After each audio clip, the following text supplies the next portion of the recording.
Господи Исусе Христе, Сине Божий, помилуй меня грешного. И Светиот Дух. Амин. Возлюбени во Христа Бога, братья и сестры, Христос се вознесе. Вистина се вознесе. Христос се вознесе. Вистина се вознесе. Христос се вознесе. Вистина се вознесе. И радост ни донесе. Ја донесе радоста што светите апостоли ја има во овој ист ден, кога требаше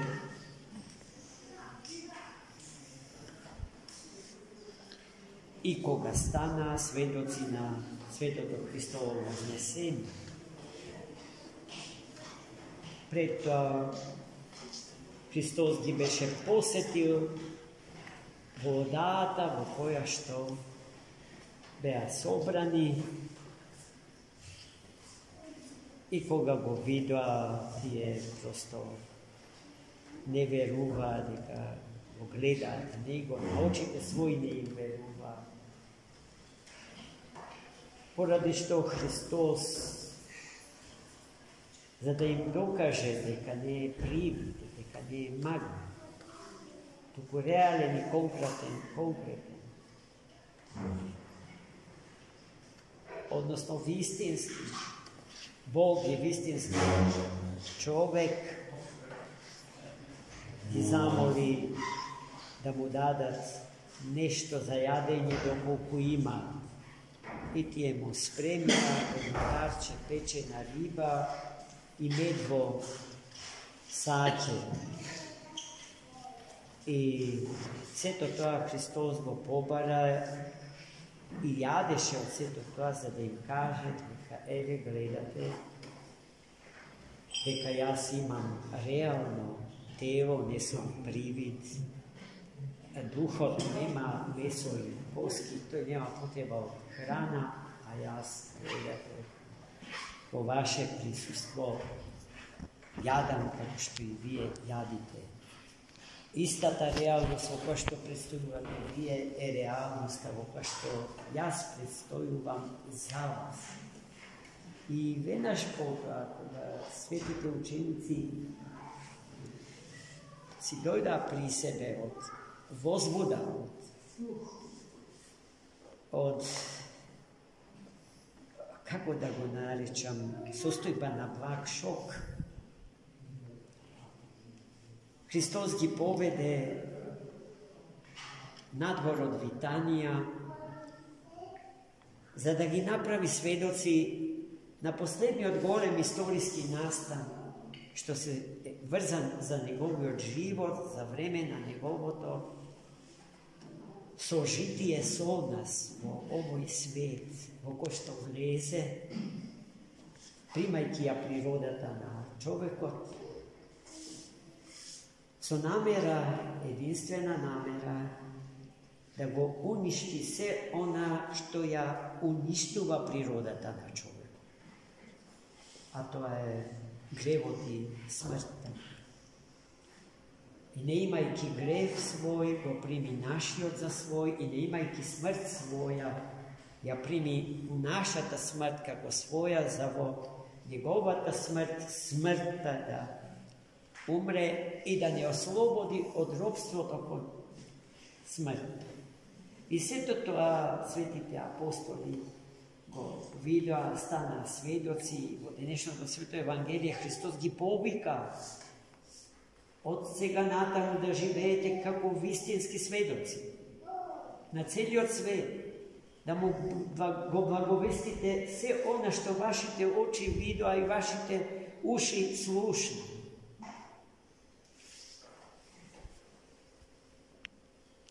И Светото Писмо е резултат на таа потреба да се сведочи виденото и слушнато.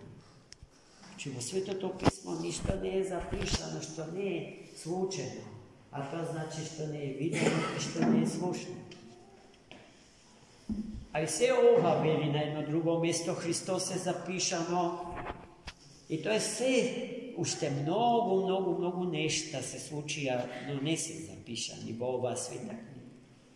A i sve ovo što je zapišane, su sema dovoljno za vaše to spasenje.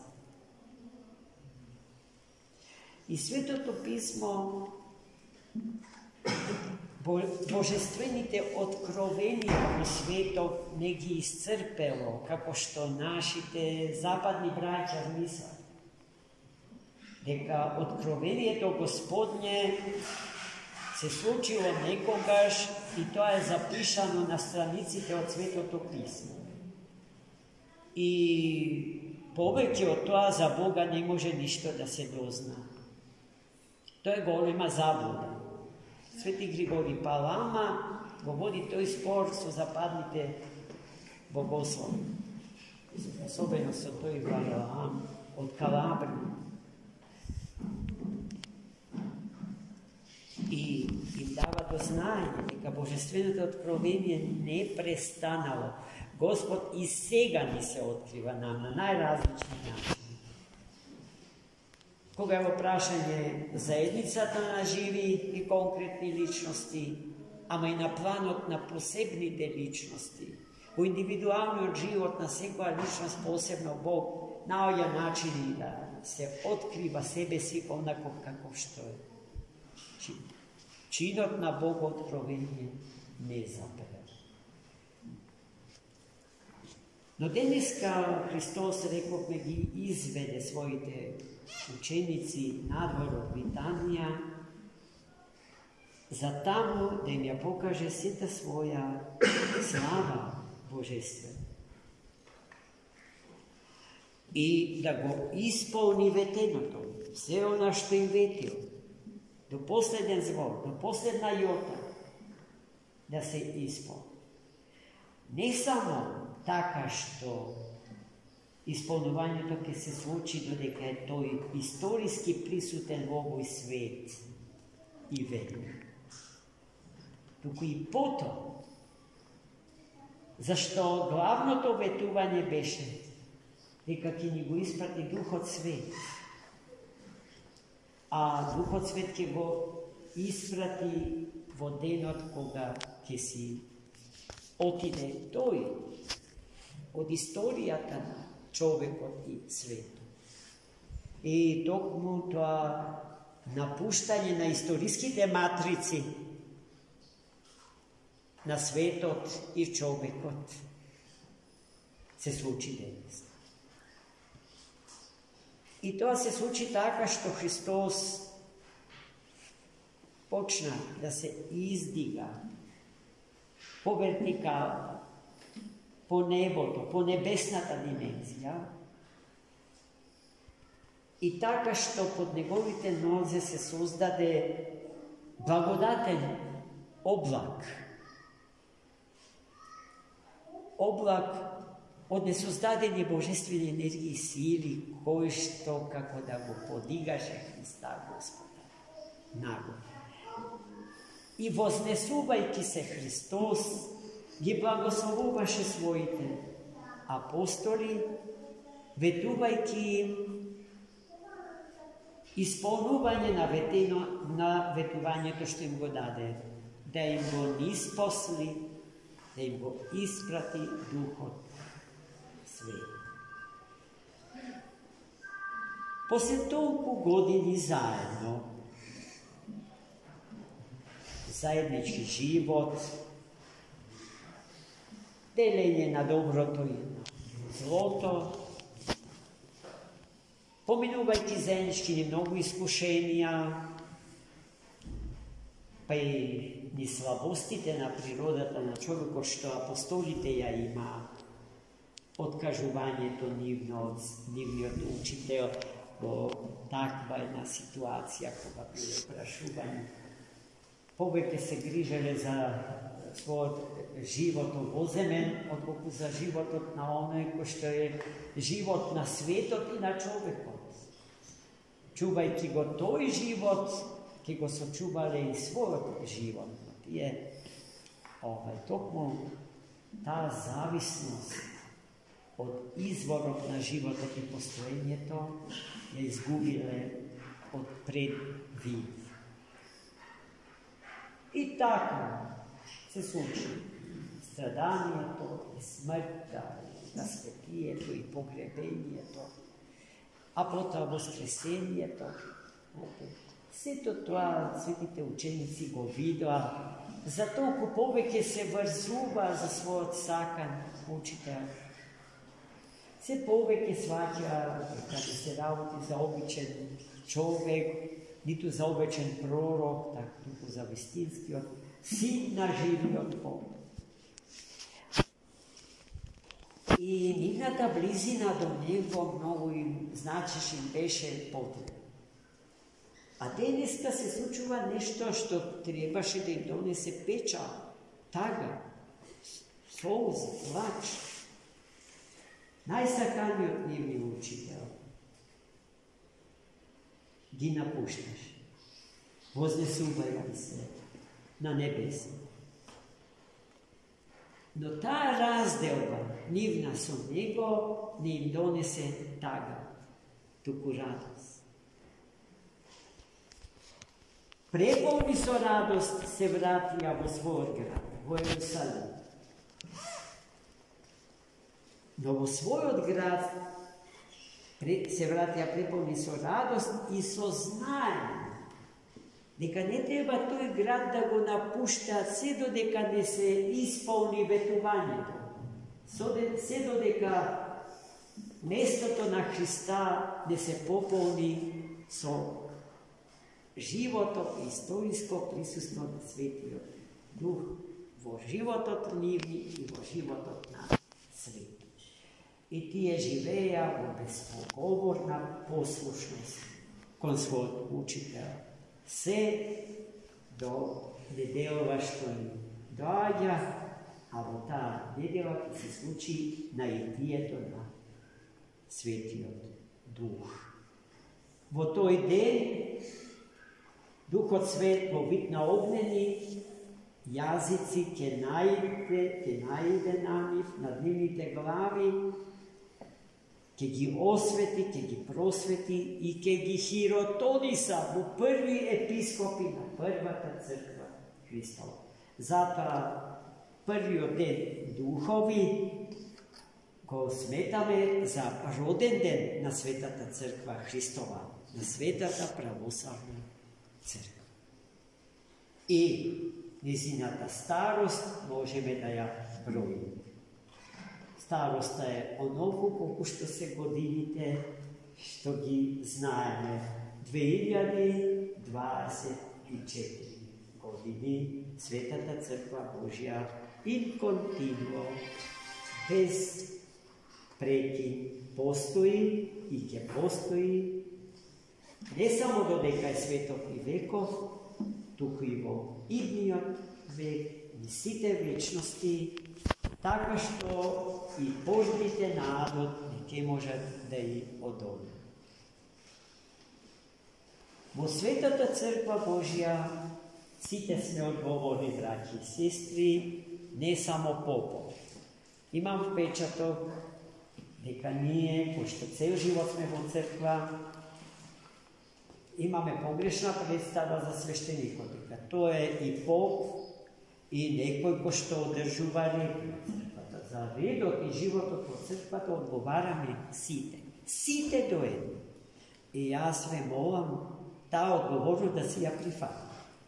Влегуваат, гледате во црква, да секакви странци, кои што баш им ги гаѓа за православни, тие од Бога се откажале од својата вера, испоплукале се што е свето и доаѓат овде барајќи забава во наше друштво. Облечени безсрамно, во театар не би отишле така, ниту на опера. А и овде си допуштаат со капечки костуми да легуваат на најсветиот дел од светата литургија. А никогаш во светиот храм, кога не се богослужи, не сме така да се влезе. Влегува цело едно одделение ученици. Влегува Така што учителката мисли дека е доволно само да пристапиш и да го примиш Христос. Воопшто не водејќи сметка за тоа, дека незините деца, за кои што е одговорна и пред Бога и пред родителите на тие деца, треба да се подготват за света причест. А и не може свештеникот да стигне до сите, до секого и да воведе ред и да ги селектира луѓето, а вие тука да седите и да уживате. Па прифатите одговорност, воведите ред, а и со јазикот на љубов, не кавгаджиски, не просто да ги ишутирате луѓето од светиот храм, туку да им објасни во што е нивната грешка. Не мора тие да дојдат до мене за јас потоа да се расправам со нив. Како не сваќам? Просто ми е неможно. А јас сум и во години и уморен сум. Не можам да стигнам. Па гледајте малку околу себе што се случува. Гледајте. Сите сме одговорни. Ако сакаме да имаме вистинска, божествена и света литургија, која што се случува мистичниот брак помеѓу нас и Христа Господа. Особено ако го примиме како храна и како питие небесно.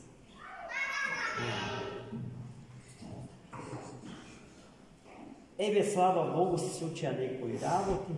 Јас одбегнувам на оваа тема да расправам, сметајќи дека сме сите добро информирани и дека си ги знаеме нашите одговорности. А и самата тема на Евангелието, особено завршниот дел од евангелското четиво, ми даде до знаење и просто ме направи одговорен да се осварам на она што денеска се случуваше за време на светата литургија и че не ми е добро, морам да ви кажам. И мојата совест се товари со такви проблеми. Светам дека не смее да ги има. По силата на љубовта, црковната, литургиската култура и се што со млекото на нашите мајки сме го примиле, а на Христа Господа го припаѓа, можеме да го споставиме такви односи со луѓето кои што ништо не знаат.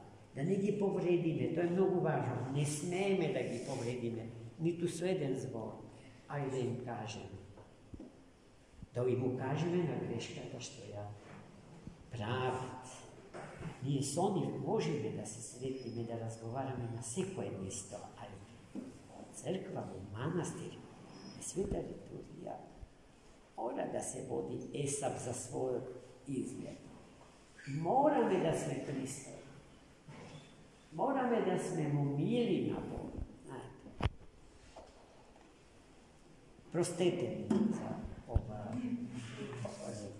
малку, не само pouka, и то накарање, ама сега, ако се сакаме, ако сме отци и деца, треба и да се караме понекогаш и да не се ljutиме заради тоа. Христос се вознесе.